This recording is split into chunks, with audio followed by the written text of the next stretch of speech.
Hey everyone, it's James from dreamweavertutorial.co.uk and today we're going to be making a pure CSS drop-down menu. It has a top-level navigation hover in blue. It has a different hover link effect when it hovers over the links and the text changes colour. And most importantly, it holds the blue hover effect while the mouse scrolls down the rest of the page links. As I said before, this is pure CSS. There's no JavaScript, so this will load instantly into your web browser without any delay. There's also no images being used either. All of the effects being used are just background colours, hexadecimal colours and a text effect using CSS text shadows. Okay, so back in Dreamweaver, we're going to create a blank HTML document. I'm going to split the body tags and we're going to create an all-encompassing div, and it will be div ID and we'll call it wrapper. I'm going to split that in the middle and we're going to put a closing comment to say it's the end of the wrapper div. Okay, the next thing I'm going to do is create another div, and this is going to hold the menu inside of it. So I'm going to create a div with an ID. I'm going to call it nav menu, and notice the capital M for nav menu there. And I'm also going to split that in the middle, and I'm going to create a closing comment to say it's the end of the nav menu div. Okay, so far so good. Now the horizontal menu itself is going to sit inside of an unordered list, and inside of that unordered list we're also going to create a nested unordered list as well, and that will create the drop down effect. So I'm going to create an opening and closing UL tag, and I'm going to close it with an end main UL comment. Okay, so I'm going to create an opening and closing list item tag, and inside of that we're going to nestle our other unordered list, which contains the invisible drop down menu, which when we hover over it will show up. Now inside the list item as well, I'm going to put the main top level link. This is going to be the link that's on show. Right, so I'm going to create an opening and closing link tag, so it'll be ahref equals, and I am going to close that off, and inside of that I'm going to make it a null link for now. So I'm going to just put in a hash and I'm going to type the name of the link. So this first link will be products. You might want to call it home, you can call it whatever you want to. This is what it's going to show up on the horizontal menu. Okay, we're now going to create the items that will appear on the drop down menu. So we've created the products link, which is on our main horizontal navigation bar. Now what we're going to do is nest an unordered list inside of the list tag. Notice the closing list tag, we're inside of that. Okay, so I'm going to call this end inner UL for the inside nested unordered list, and I'm going to create some list items for that.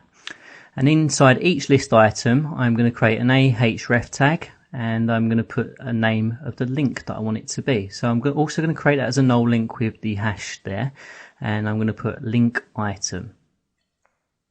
Okay, now what I'm going to do to save time is I am going to copy that link. So I'm going to highlight it, I'm going to press Ctrl C, and then I'm going to press Ctrl V and copy and paste the link about 4 or 5 more times. So I'm going to press Ctrl V, enter, Ctrl V, enter, Ctrl V, enter.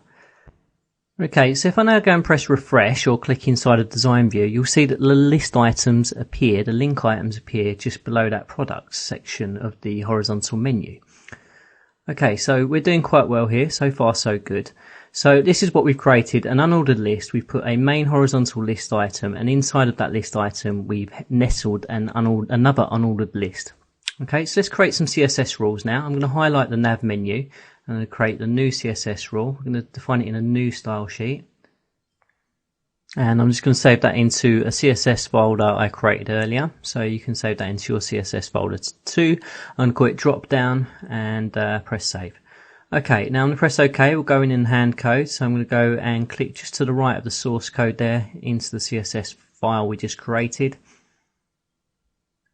Okay, so I'm going to go inside the nav menu, and what we need to do is we need to take out all of the default margins and padding. So I'm going to type in margin colon 0, padding colon 0, and end those with semicolons. Okay, and now we've got the nav menu. We need to take the margins and padding out of the unordered list. So I'm going to type in pound nav menu UL, and I'm going to do exactly the same thing there. Okay, so now we've done that, I'm going to press refresh. We can click inside design view. You'll see that all of the link items snap into line just underneath the products menu, and you can still see the faint outline of the list item bullets there. So we need to take the bullets out, and we'll do that now. So I'm going to type in pound nav menu li. So it's the list items inside the unordered list. I'm going to change the margin to 0. I'm going to change the padding to 0. Okay, we'll take out the list style now, so list dash style, I'm going to type colon none and a semicolon on the end, and that will take out the list items. You just see them disappear there. Okay, the next thing I'm going to do is I'm going to float the menu to the left, or the list items to the left, so I'm going to type in float colon left, and you see that they all swing up into place there. And the next thing we're going to do is we're going to set it to a position of relative. So I'm going to type in position colon and relative semicolon, and you'll see it puts a little box around them, just lines them up into place there. Okay, let's have a look at that inside of a browser. So I'm going to click and look in Firefox, and you see that links have been created. They're not quite how we want them to be yet, but we'll sort that out now. We'll create a few more rules. Okay, now the reason we created the list items as position relative is because we're going to absolutely position the links, and we need something for it to buffer off. So in this case, it will be the list items. So now I'm going to adjust the links, and this is where it's all going to happen. I'm going to type in #nav menu ULLIA, and we're going to align the text to the center. You'll see that it does that. The other items, the below the products, they've also changed, but we haven't set a width and height depth for it yet. So you'll see that they align center in the end. Now I'm going to type in font family. I'm going to change it to Comic Sans Serif, and I'm going to set the text decoration to none because I want to take the underline out from the links. We don't want that there at all. Okay, so now we've done that, we're looking quite good now. Okay, so I'm going to adjust the height of each link to 30 pixels in height. I'm also going to adjust the width, and a good size would be 150 pixels for a drop-down menu. So that's a height of 30 pixels, a width of 150 pixels.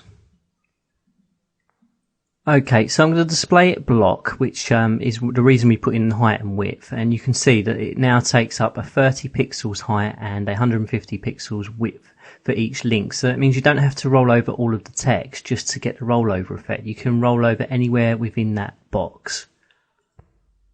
Okay, so I'm going to center all of the text as well inside of that area. So I'm going to type in line-height colon 30 pixels inside of the nav menu UL. Okay, you can see that centered it nicely there. Okay, I'm just going to adjust the color of the text links to black. So I'm going to type in color colon 000 semicolon. Okay, so let's just have a look at that in the browser now. So I'm going to have a look and check it in Safari this time.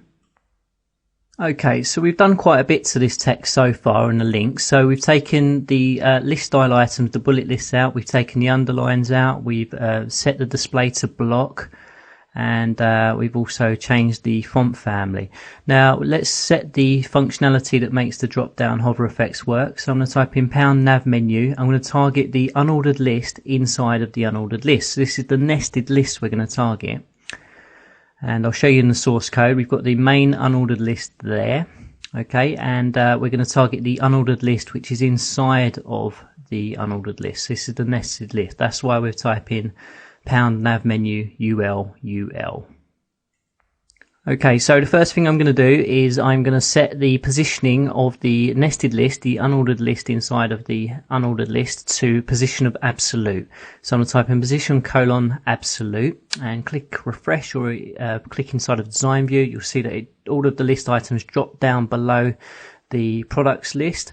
And now we're going to type the visibility. So I'm going to type in visibility colon. I'm going to set that to hidden because we want to hide that unordered list. So when I press refresh now, you'll see that it disappears. Fantastic. Okay, so all we've got now is the list item of products which is visible. So I'm going to set the top position to 30 pixels, which is the same height as the links that we set in when we displayed them block. That's important. Right, now we need to create a hover effect which will bring back that unordered list when we roll over the products menu. So I'm going to type in #nav menu ULLI colon hover UL. So we're going to adjust the hover of the unordered list inside the list item of the unordered list. Okay, so that's a pseudo selector we're going to create there. It seems a bit confusing, but just bear with me. Okay, we're going to type the visibility and we're going to change it to visible. So when we roll over the products menu, the menu is going to show up, the list items menu is going to show up with a visibility. Okay, so let's hover over that now. Okay, fantastic. That's looking really good. It's all in position just where we want it to be. Okay, so what we need to do is we can create some more list items which will make up the rest of our horizontal menu.